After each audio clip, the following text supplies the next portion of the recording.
silakan Bapak Ibu dicek lagi kesepakatan belajar atau kesepakatan kelas mungkin. Oh nggak ada. Karena gini Bapak Ibu ya, harapannya ini kami juga di guru penggerak ini berbagi Bapak Ibu. Apa yang sudah kami lakukan kami bagikan ke sekolah kami terutama, kemudian ke KKG, kemudian ke komunitas-komunitas lain. Di guru penggerak itu kesepakatan utama, kesepakatan kelas, kalau sekarang namanya keyakinan kelas, itu jadi poin sangat penting Bapak Ibu ya. Mengingatkan aja, apa sih kesepakatan kelas? Kesepakatan dengan siswa. Kalau hari ini kita mau belajarnya dengan senang, dengan gembira, apa sih yang kita lakukan? Tanyakan ke siswa. Misalnya, oh ya Pak, yang tertib Pak. Kemudian ketika keluar kelas, izin dulu Pak. Iya kan? Bisa kan? Kemudian kalau ada tugas diselesaikan. Kemudian kalau hal-hal yang bahasa kalau anak SD ya, yang mudah-mudah dipahami saja, itu silakan Bapak Ibu rangkai. Kalau menurut saya penting ya Bapak Ibu, karena apa? Ketika kesepakatan kelas dibuat bersama dengan siswa, itu akan menuntun pembelajaran kita itu kondusif ya, sampai dengan akhir pembelajaran, sampai dengan tujuan pembelajaran bisa tercapai ya. Harapannya kesepakatan kelas jika ada diingatkan, sudah dibuat misalnya diingatkan, jika belum Ibu buat aja, yuk kita sepakat belajar hari ini apa namanya yang bisa kita sepakati sebelum kita mulai belajar apa saja. Nah, 1, 2, 3, nggak usah banyak-banyak ya. Tapi itu harapannya seperti itu. Tapi kalau nyamannya Bapak Ibu ketika Pak biasanya nggak ada di sekolah, nanti malah bingung. Ya sudah. Artinya Bapak Ibu itu adalah tambahan, tapi ini menurut saya sangat penting karena nanti manfaatnya Bapak Ibu ketika anak sedang ribut, anak sedang melakukan kesalahan, tinggal diingatkan. Ingat ya anak-anak, kesepakatan kita 1, 2, 3. Kalau ada yang melanggar dan sebagainya, tidak dihukum ya, diingatkan ya. Karena hukuman sudah tidak boleh lagi Bapak Ibu ya. Kalau kemarin masih ada yang sanksi hukum, guru penggerak nggak boleh lagi Bapak Ibu. Kita mengajar dengan menghukum anak nggak boleh. Kita inginnya menyadarkan diri anak ya, supaya belajar itu dengan sesuai dengan kemauannya ya. Saya bergeser sedikit, mohon izin. Kemudian Bapak Ibu, di kegiatan inti Bapak Ibu saya yakin sudah punya strategi pembelajaran semua. Sudah punya ya? Sudah Bapak Ibu ya? Ya. Bapak Ibu di apa namanya pembelajaran dalam pendidikan guru penggerak itu poinnya 1, berpusat pada murid ya. Ketika berpusat pada murid, maka buatlah langkah-langkah pembelajaran yang murid itu aktif di dalamnya ya, aktif di dalamnya. Ceramah sudah enggak lagi Bapak Ibu ya. Jangan sampai Bapak Ibu mengajarnya ceramah, menyampaikan materi. Harapannya jangan seperti itu ya. Kalau ada alat peraga silahkan dikeluarkan alat peraganya. Kalau ada video, nah nanti Bapak Ibu misalnya saya sedang simulasi di sini, LCD-nya diarahkan. Kalau memang mau ditampilkan Bapak Ibu ya, diarahkan kamera, posisikan 70% badan kita ini terlihat Bapak Ibu ya. Kamera posisikan, kalau memang butuh bantuan minta tolong. Kalau memang ada alat yang bisa kamera itu fokus terus, silahkan aja. Kemudian 70% itu Bapak Ibu jangan sampai apa namanya tidak terlihat. Kalau bisa tampilan yang ingin Bapak Ibu tampilkan slide-nya kalau memang ada terlihat jelas ya. Kalau memang ada alat peraga yang mungkin berbentuk apa ya, benda yang bisa diangkat, digeser, tunjukkan Bapak Ibu ya, cara memakainya dan sebagainya, presentasi dan sebagainya. Saya ingat waktu itu Bapak Ibu saya simulasi mengajar tentang matematika ya. Saya ingat bagus jaring-jaring rumus ya, bangun ruang pada masalah itu. Saya buatkan karton Bapak Ibu sudah bentuk jaring-jaring, kemudian saya demonstrasikan untuk menjadi sebuah kubus, kemudian bangun yang lain dan sebagainya. Kemudian anak saya bagi kelompok, saya minta untuk mereka mencoba ya, untuk apa namanya menyusun ya, misalnya jari-jari ruang kubus itu seperti apa, jadinya kalau dibuka kubusnya jari-jarinya ada berapa, kemungkinan yang terjadi dan sebagainya. Kemudian Bapak Ibu, harapannya kalau memang ada satu, ini waktunya 10 menit ya untuk simulasi ya. Kalau Bapak Ibu Pak, misalnya ada slide-nya ada, kemudian alat peraganya ada, silakan. Kalau memang mungkin waktunya dua-duanya dipakai boleh ya. Artinya Bapak Ibu sesuaikan waktu, latihan dulu, latihan dikasih timer ya, 10 menit Bapak Ibu mulai dari awal, dari Bapak Ibu pembukaan, kemudian tadi yang awal tadi sampai dengan alat peraga dan sebagainya. Nah kemudian di bagian akhir Bapak Ibu, satu lagi, boleh nggak kalau ada LKPD atau semacam bahan ajar dibagikan? Boleh. Jadi seolah-olah Bapak Ibu membagikan, ya, walaupun di depan kita nggak ada siapa-siapa, tapi seolah-olah ini kelompok ini silakan, kelompok ini silakan, kelompok ini silakan. Jadi ada semacam aktivitas Bapak Ibu menuntun anak itu supaya anak itu bisa aktif ya di dalam kelompoknya. Kemudian jangan lupa Bapak Ibu di setiap sesi, misalnya satu tema, ada yang perlu ditanyakan, gitu kan? Atau hal-hal yang semacam umpan balik ya, supaya anak itu mana yang belum paham perlu ditanyakan dan sebagainya. Itu seperti kita ngajar Bapak Ibu ya, walaupun di depan kita tidak ada siapa-siapa ya. Nah kemudian Bapak Ibu yang rangkaian kegiatan inti misalnya sudah, kemudian silakan di kegiatan akhir itu boleh kesimpulan, ditambahkan juga refleksi Bapak Ibu ya. Refleksi hasil pembelajaran kita hari ini apa saja sih yang sudah kita dapatkan ya. Kemudian setelah itu berikan penguatan ya. Penguatan juga ini penting Bapak Ibu untuk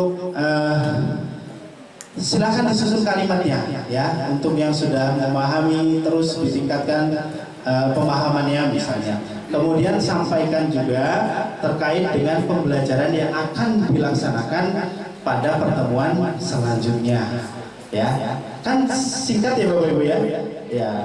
Untuk pertemuan selanjutnya silahkan anak-anak siapkan misalnya karton atau apa, kita akan belajar membuat jari-jari kubus misalnya, seperti itu Bapak Ibu ya.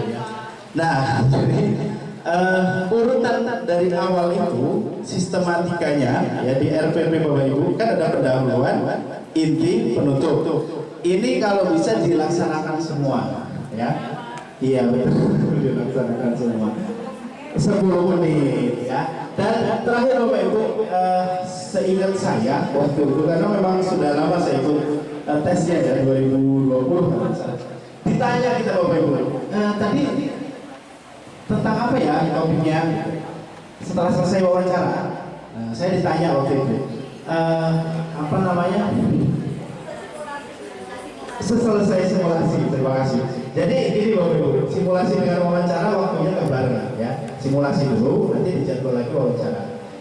Selesai simulasi, ditanya Bapak Ibu, tadi pembelajarannya tentang apa? Ditanya 3 nilai.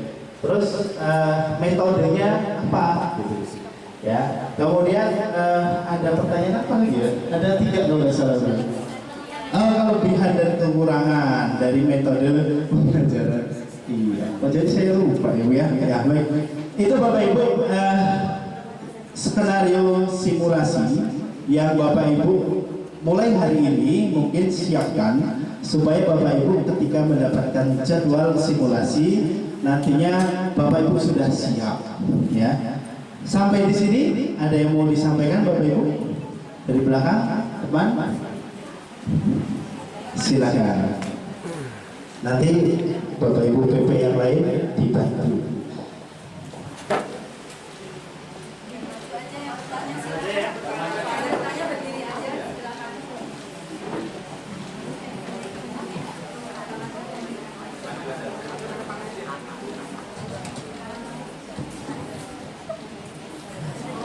Bismillahirrahmanirrahim. Assalamualaikum warahmatullahi wabarakatuh.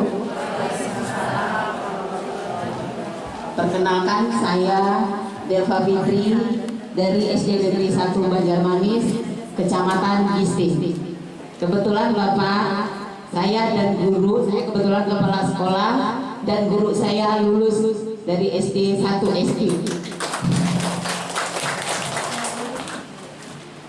Pak Rohman, yang ingin saya tanyakan, kemarin waktu saya mengikuti Zoom di tanggal 20 itu, dikatakan di dalam Zoom itu bahwa kita mengajar, simulasi mengajar itu adalah RPP yang kita upload waktu kemarin.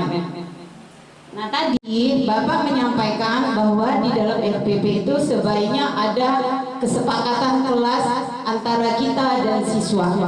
Itu perlu dirubah lagi nggak RPP kita untuk simulasi mengajar nanti gitu? Yang itu yang pertama. Kemudian di dalam RPP yang kita upload kemarin, kita tidak mencantumkan metode pembelajaran yang kita tuliskan.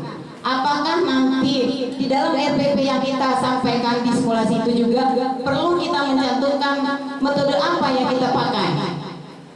Itu saja, terima kasih. Wassalamualaikum warahmatullahi wabarakatuh. Terima kasih Bu Deva Fitri pertanyaannya. Baik, seperti yang saya sampaikan tadi Bapak Ibu, masukan kami ketika di pembelajaran itu ada kesepakatan kelas ya. Itu kan untuk membuat pembelajaran yang kondusif ya, sehingga tujuan pembelajaran bisa tercapai di akhir. Kalau memang kemarin yang ikut coaching klinik ya di SIM PKB, memang seperti RPP yang sudah diupload, kalau memang harus seperti itu ya ikuti saja, ya. Nah, berkaitan dengan metode, saya juga RPP-nya nggak disebutkan metodenya apa, tapi dengan rangkaian kegiatan inti kita bisa membaca metode apa sih, gitu ya. Iya, betul, ya. Tidak sulit Bu ya. Mungkin lebih ke menebalkan supaya pembelajaran kita ini sudah mengaktifkan siswanya belum, kelebihan kelemahannya apa dan sebagainya. Mungkin seperti itu Bu ya. Cukup Bu. Okay. Tadi satu lagi ada. Oh sama. Satu lagi sama. Terima kasih Bu ya. Ada yang mau menambahkan Bu Diana dan yang lain mungkin boleh kuatkan lagi. Baik, terima kasih. Pertanyaan yang terkait yang disampaikan oleh Ibu dari SD Negeri 1 Banjarmanis tadi, betul sekali Ibu bahwa nanti ketika Bapak Ibu melakukan simulasi mengajar, asesor itu nanti sudah memegang RPP yang kita punya. Asesor sudah memprint RPP yang kita punya, jadi tidak perlu lagi kita mengubah atau mengganti RPP yang sudah kita upload. Itu poin penting yang pertama. Kemudian yang kedua, itu tadi menurut pemahaman saya atau kami di sini yang disampaikan Pak Rohman adalah semacam ajakan Bapak Ibu. Jadi ketika Bapak Ibu nanti melakukan simulasi mengajar, pesan dari kami hendaknya Bapak Ibu tampil seutuhnya. Bapak Ibu tampil selayaknya Bapak Ibu sedang mengajar di dalam kelas. Pastikan Bapak Ibu bersemangat, jangan loyo. Karena ketika kita simulasi mengajar kita kelihatan tidak bersemangat, maka asesornya pun akan tidak bersemangat menilai kita, gitu kan? Jadi lakukan saja. Assalamualaikum warahmatullahi wabarakatuh. Apa kabar anak-anak? Kita seperti layaknya sedang mengajar. Jadi lakukan simulasi mengajar seperti kita sedang mengajar di dalam kelas. Hanya perbedaannya adalah waktu Bapak Ibu. Kita dibatasi oleh waktu. Kalau kita mengajar di kelas waktunya itu misalnya 2 jam pelajaran, maka ketika simulasi mengajar hanya 10 menit dengan langkah-langkah yang harus semuanya terlaksana. Mulai dari sudah tadi disampaikan oleh Pak Rohman, mulai dari pembukaan. Di pembukaan pada skenario RPP yang sudah Bapak Ibu buat, ada persepsi, ada motivasi, ada tujuan pembelajaran, itu harus disampaikan dengan baik kepada audiens kita, kepada siswa kita, meskipun tidak ada siswa di situ. Kemudian kegiatan inti juga harus kita lewati dengan baik, harus kita laksanakan, dan kegiatan penutup. Jadi sifatnya untuk kesepakatan kelas itu adalah hanya sekedar himbauan saja. Kalau di RPP-nya memang tidak dicantumkan, tidak masalah Bapak Ibu, tidak harus mengunggah ulang RPP. Seperti itu ya. Hanya pastikan ketika kita sedang simulasi, kita tanyakan dulu kepada siswa, apakah siswa itu nyaman atau tidak mengikuti pembelajaran kita. Karena itu jadi juga menjadi poin penting ya, Bapak Ibu, poin penting penilaian bagi asesor. Oh, artinya guru ini, Bapak Ibu guru ini bisa mengkondisikan siswanya ikut belajar dengan kita menjadi nyaman gitu ya. Kemudian tadi mengenai metode, betul sekali. Mungkin mohon izin kalau saya Bapak Ibu, mohon izin saya di SMA. Jadi terbiasa kalau kami di SMA memang ketika membuat RPP itu mencantumkan metodenya. Pendekatannya apa? Biasanya pendekatannya scientific, kemudian metodenya misalnya discovery learning atau problem based learning gitu. Biasanya itu kami cantumkan memang. Tapi bagi Bapak Ibu yang memang tidak mencantumkan metode pada RPP yang sudah diunggah di SIP PKB itu tidak menjadi masalah. Hanya memang disiapkan jika sekiranya asesor menanyakan metode apa yang Bapak Ibu gunakan ketika mengajar, yang tadi dilakukan gitu ya. Jadi pertanyaannya adalah yang kita lakukan pada saat mengajar. Kemudian hindari metode ceramah. Jadi ketika kita mengajar dalam melakukan simulasi mengajar, tidak melakukan metode ceramah. Jadi kita hanya sebagai fasilitator saja. Barangkali itu saja tambahannya. Terima kasih. Izin dikembalikan. Baik, terima kasih Bu Diana. Betul sekali Bapak Ibu, saya yakin Bapak Ibu sudah berpengalaman semua dalam mengajar. Enjoy saja ketika melaksanakan pembelajaran. Saya hanya mengingatkan Bapak Ibu, harapannya di kegiatan pendahuluan, inti dan penutup itu bisa terlaksana semua walaupun hanya singkat ya, karena waktunya memang hanya 10 menit. Ada lagi Bapak Ibu yang silakan maju ke depan Bu, nggak nyampe.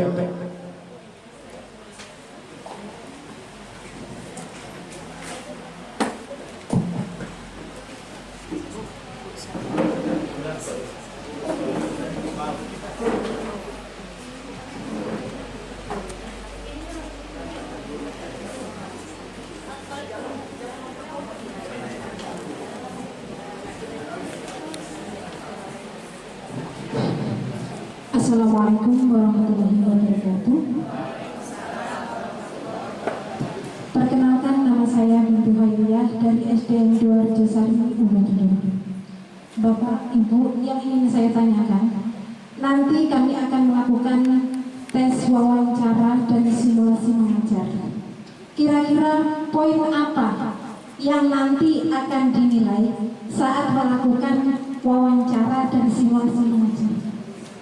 Terima kasih. Wassalamualaikum warahmatullahi wabarakatuh. Waalaikumsalam warahmatullahi wabarakatuh.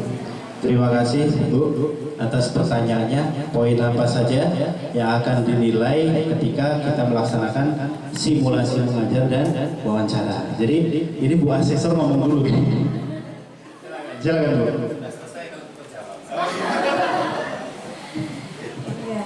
Terima kasih Ibu. Tadi Ibu siapa?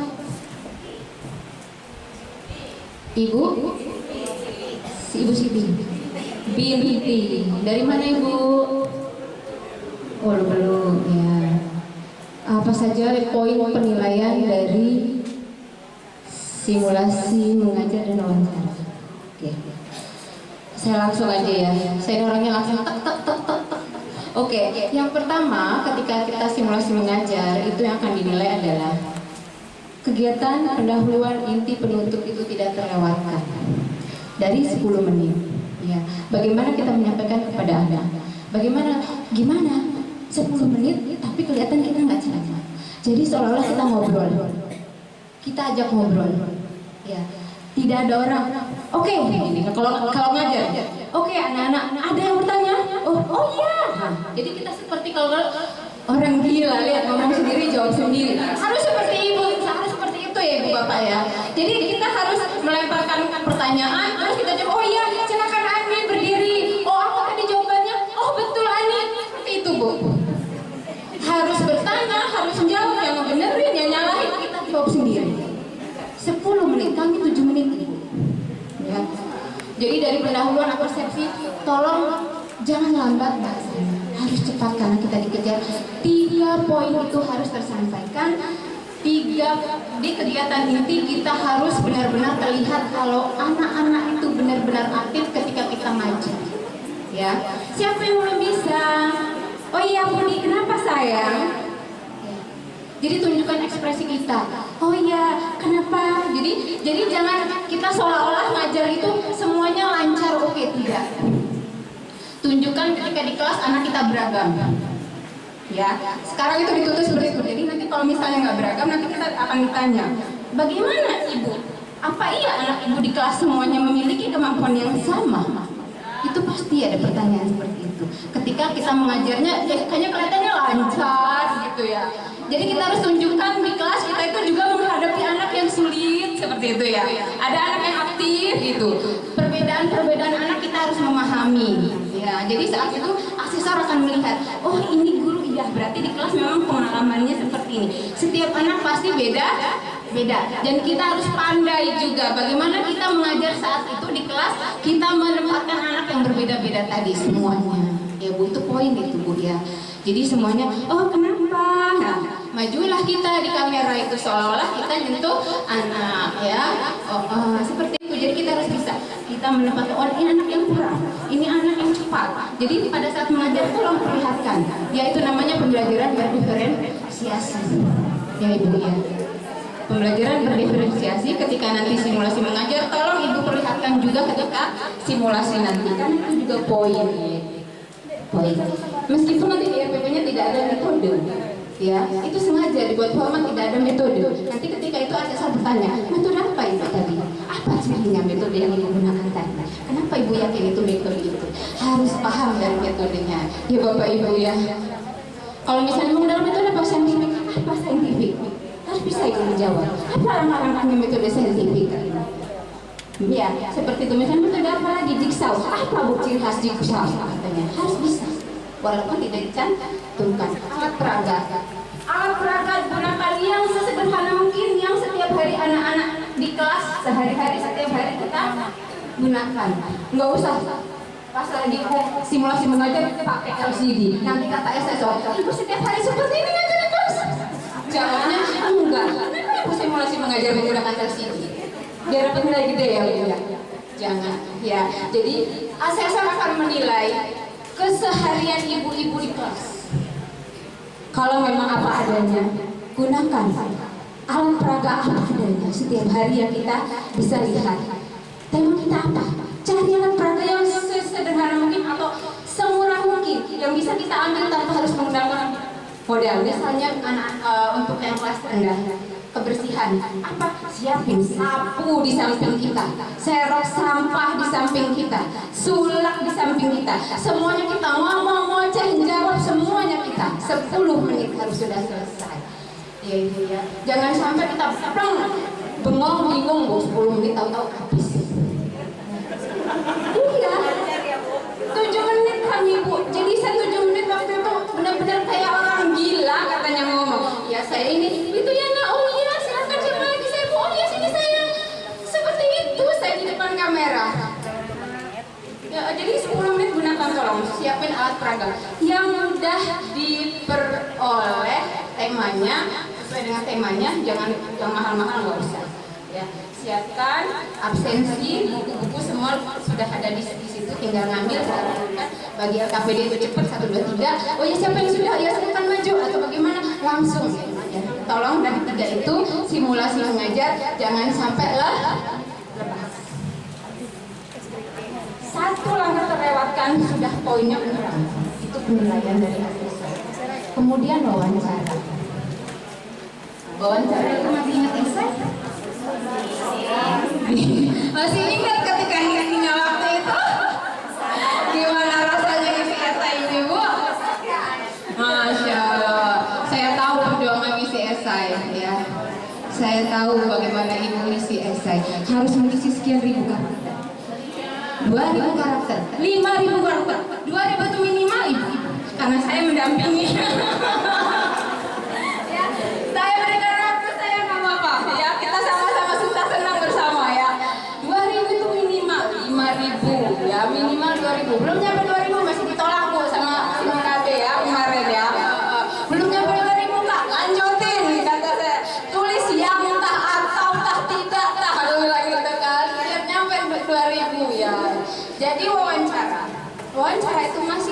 jauh dari esai. Dari esai ada 5 KD yang kemarin ya. 5 nomor besar, masih ingat? 5 nomor besar itu 7 kompetensi ibu. 5 nomor besar itu 7 kompetensi calon guru penggerak ya.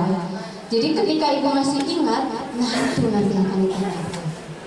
Ada tapi dari 7 kompetensi itu ada beberapa anak pertanyaan, dan itu tergantung asesor ingin bertanya pada poin yang mana. Nah itu caranya. Di esai tetap sudah ada pertanyaan, kita tinggal ngisi peningnya ya, ngisi esai. Wawancara lain lagi. Memang 7 kompetensi dasar itu tadi. 7 kompetensi dasar, 7 kompetensi guru penggerak tadi. Cuma setiap satu anaknya banyak, nggak tahu mau yang nanya yang mana. Gitu. Iya, jadi pengalaman saya ya situ. Saya juga pengen nanya, suka-suka saya mau nanya pertanyaan yang mana kan gitu.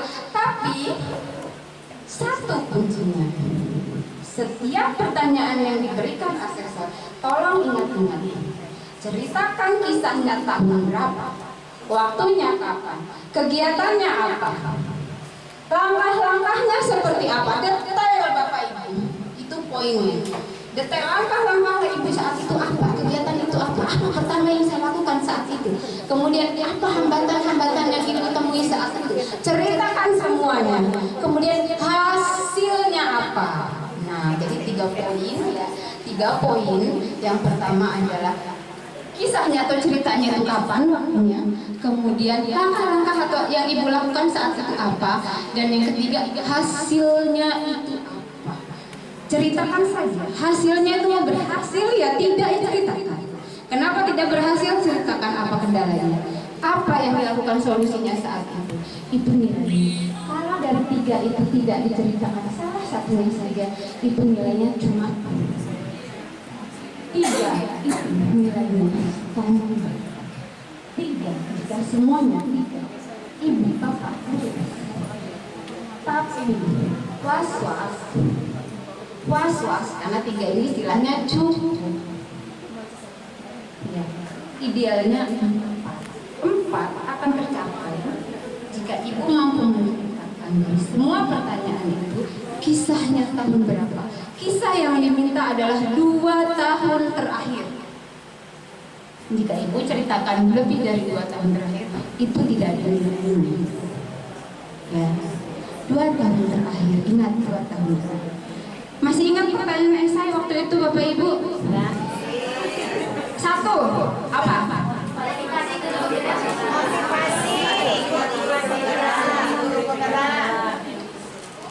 Apa sih motivasi Bapak Ibu untuk mengikuti calon guru penggerak?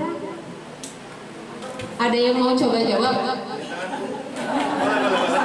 Coba dulu ini. Boleh Bu? Bapak-bapaknya boleh belakang.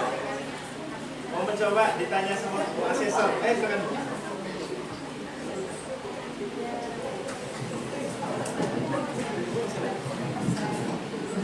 Assalamualaikum warahmatullahi wabarakatuh. Ini adik saya yang keren, salah satu motivator saya. Jadi yang saya tuliskan waktu itu, apa yang memotivasi Anda untuk mengikuti seleksi guru penggerak? Salah satu jawaban saya adalah karena saya melihat senior-senior saya di angkatan 1 itu keren. Itu jawaban saya. Benar, Kak Bohong. Oke, jadi motivasinya salah satunya saya ya. Terima kasih Mbak Yu. Jadi bukan ada beberapa sampai bilang gini, Kak Enita, nama Kak Enita saya cantumin. Ya Allah. Nama Kak Enita saya cantumin katanya gitu ya Allah. Ya udah, terima kasih lah. Jika memang saya menginspirasi, memotivasi, terima kasih Bapak Ibu. Jadi ketika ditanya motivasi apa sih motivasi Bapak Ibu mengikuti calon guru penggerak? Yang pertama, jangan lupa, saya ingin belajar. Ya, saya ingin terus belajar. Yang kedua, meningkatkan kompetensi saya sebagai guru yang profesional agar saya mampu mentransfer ilmu yang saya dapat kepada anak-anak murid saya di sekolah, agar anak-anak saya terbentuk karakter yang begini, begini, dan begini. Ya. Orang tua boleh, keluarga boleh. Tapi yang paling utama yang berkenaan dengan pendidikan. Ingat ya Bapak Ibu ya, kalau saya terakhir aja, nggak ada nilainya. Kalau disebutin saya nggak ada nilainya Bapak Ibu. Tapi kalau yang tadi ya, saya ingin belajar, saya ingin meningkatkan potensi saya sebagai guru, saya ingin menularkan ilmu saya yang saya peroleh untuk anak-anak saya di kelas. Saya ingin anak-anak saya memiliki karakter yang begini, begini, dan begini. Ya, itu nilainya tinggi ya Bapak Ibu ya. Itu nilainya gendut. Ya, seperti itu. Lantas apa yang akan Ibu lakukan dalam mewujudkan motivasi? Masih ingat?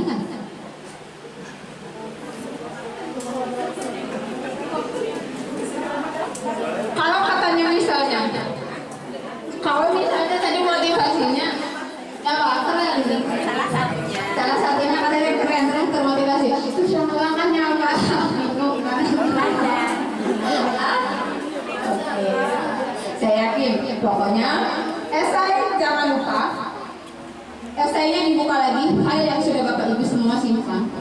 Ya, tolong dibaca-baca lagi untuk wawancara nanti itu esainya. Karena tidak jauh dari esai.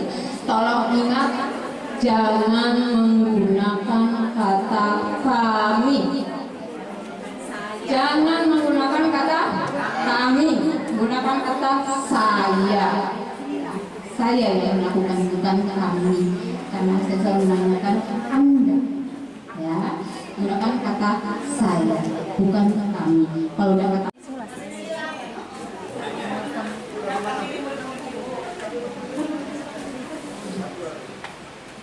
Assalamualaikum warahmatullahi wabarakatuh. Perkenalkan, nama saya Eva Wistina dari SDN 1 Rantoncek, Kecamatan Kudu. Belajar ya teman-teman. Tes mental.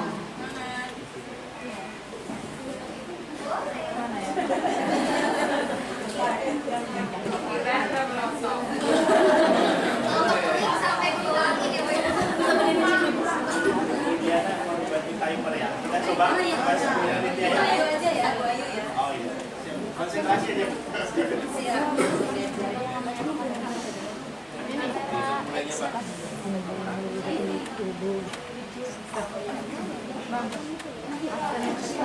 Aduh, nggak lihat loh. Assalamualaikum warahmatullahi wabarakatuh. Siapa yang bawa? Dayat ya? Anak-anak Absen. semua hari ini Absen. sehat. Baiklah anak-anak, untuk depan. mulai pelajaran kita hari ini, terlebih dahulu kita berdoa. Rizky, silakan pimpin doa. Doa selesai.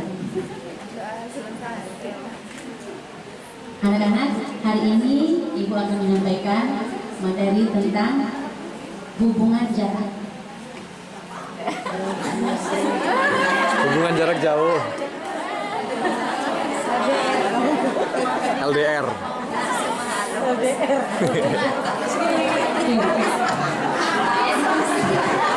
Namanya belajar Bu. Tujuan pembelajaran yang akan Ibu sampaikan hari ini yaitu hubungan jarak. Jarak jauh. Anak-anak waktu kelas 2 sudah pernah belajar tentang satuan kilometer, hektometer, dekameter sampai ke sentimeter. Ya. Tujuan kita belajar materi ini supaya anak-anak mengenal dan mengetahui bagaimana hubungan antara satuan jarak tersebut.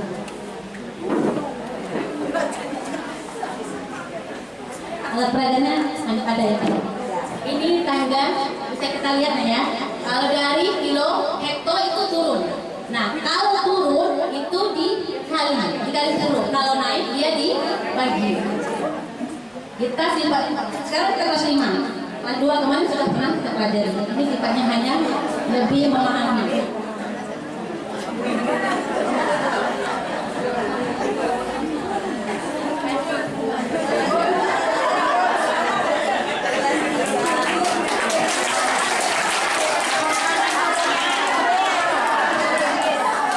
Oke, Rini.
Buang ya, habiskan.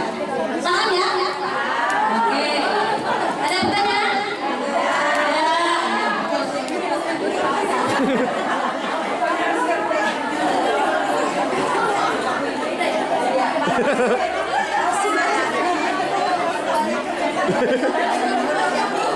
Oke, udah paham. Jadi sekarang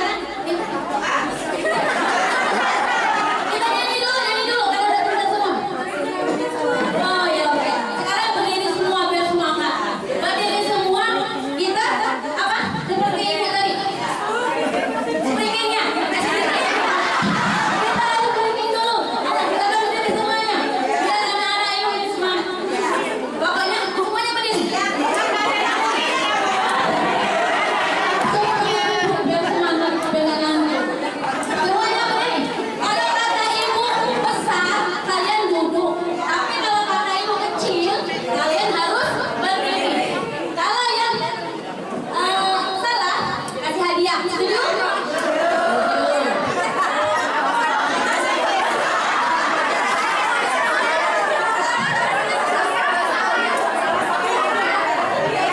Kalau nggak salah, kasih hadiah. Teman, kasih hadiah. Kaliannya ke depan membacakan dasar dhamma.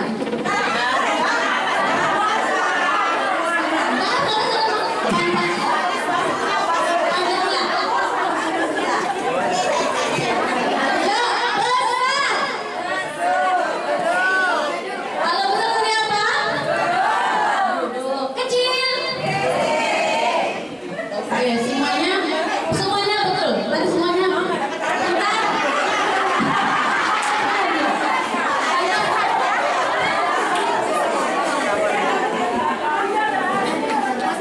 3 menit. Ya. Mas, penilaian Mas.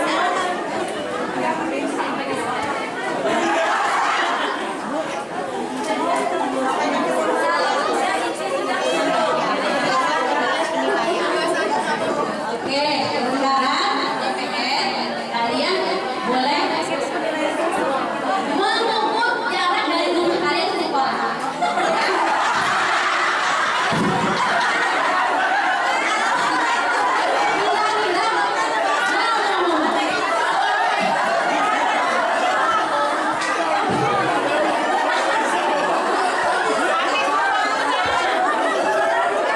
Dari rumah kalian itu kan ada yang rumahnya di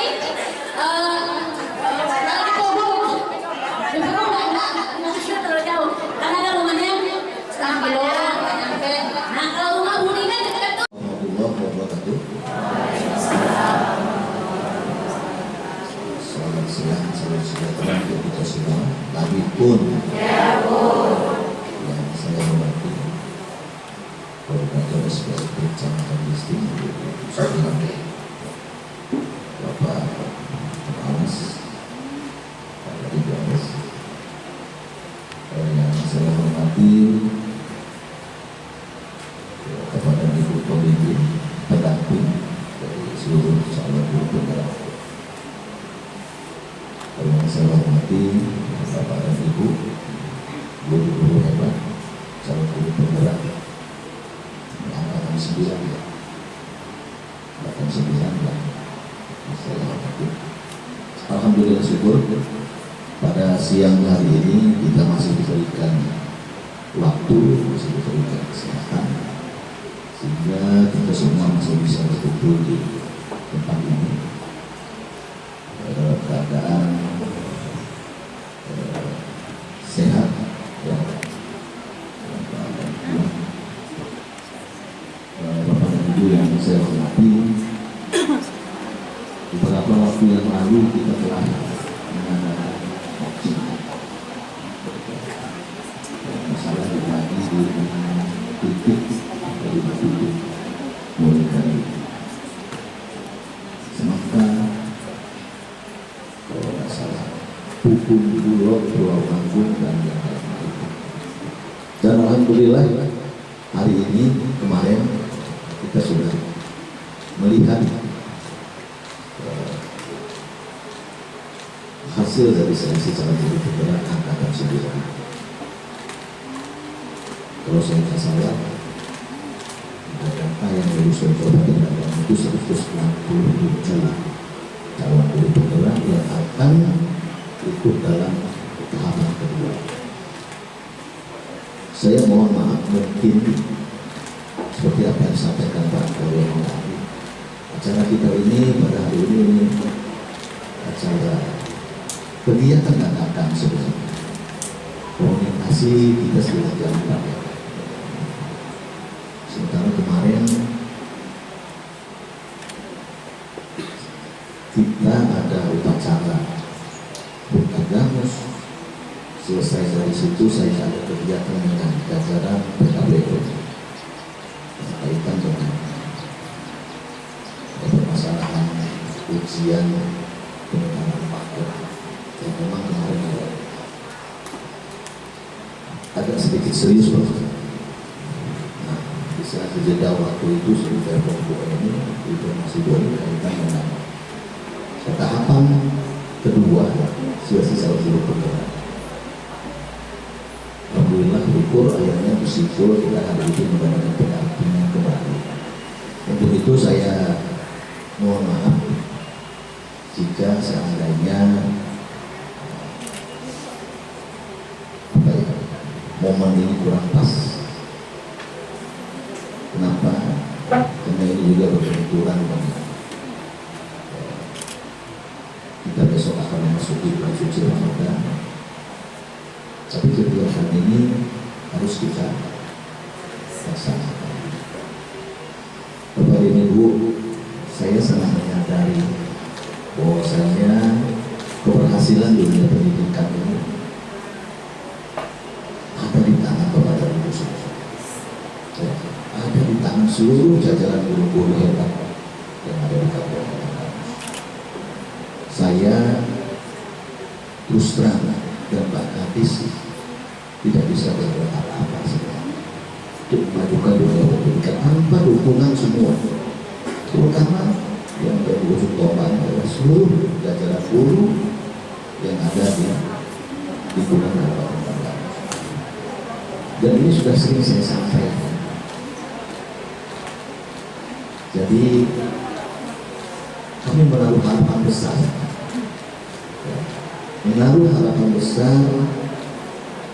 untuk seluruh jajaran guru-guru hebat kita yang ada di Kabupaten Bandung.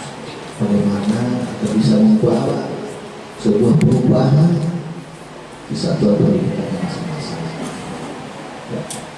Sehebat apapun Pak Kadis kita, termasuk saya ataupun para jajaran pejabat administrator yang ada di dinas pendidikan, ini tidak akan pernah ada apa-apa.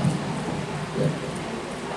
Tanpa dorongan, tanpa apa ya? Artinya seperti yang saya sampaikan awal tadi, tingkat keberhasilan dunia pendidikan kita ada di tangan Bapak dan Ibu semua. Kami sangat mengharapkan dari 167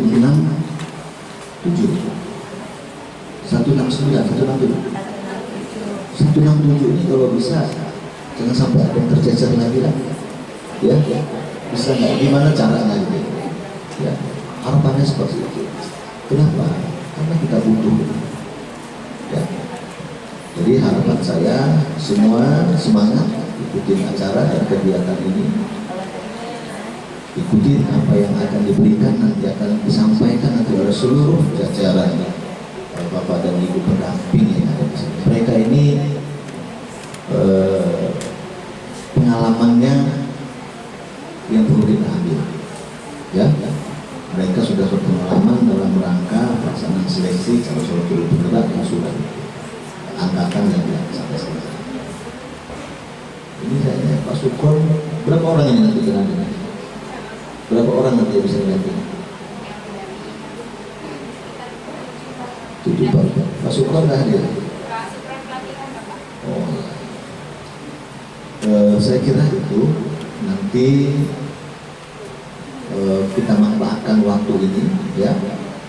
Waktu ini kita manfaatkan bagaimana kita akan bisa menghadapi tahapan seleksi tahapan kedua ya. Tahapan kedua yaitu wawancara dan simulasi pementasan. Kayak harapannya seperti itu. Saya berharap dari 167 ini jangan ada lagi lah harapan, jangan ada lagi yang tercecer atau tertinggal ya. 167 dari 488 sekolah yang ada di Kabupaten Tangerang. Mudah-mudahan ini nanti angkatan 9 ini bisa lebih lagi membawa perubahan di dunia pendidikan khususnya Kabupaten Tangerang. Saya kira itu, lebih dan kurang saya mohon maaf. Assalamualaikum warahmatullahi wabarakatuh.